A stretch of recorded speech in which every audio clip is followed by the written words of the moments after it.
Herkese merhaba arkadaşlar, kanalımıza hoş geldiniz. Barış Arduç'tan Qübsə Özay'a romantik doğum günü kutlaması. Ünlü oyuncu Barış Arduç, eşi Qübsə Özay'ın 41-ci doğum günü sosyal medya üzərində romantik bir paylaşım yaparak kutladı. Çiftin bu özel anı takipçiləri tarafından büyük ilgi ile karşılandı. Barış Arduç ve Qübsə Özay 2014-cü yılında Dilha adlı film setində tanışarak aşk yaşamaya başlamışdılar.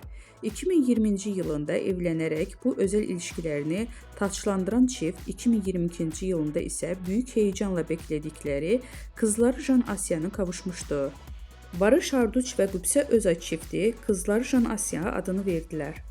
Özel hayatlarının gözlerden uzak tutmayı tercih eden ünlü çift, zaman zaman ayrıldıkları iddialarıyla gündeme gelmişti.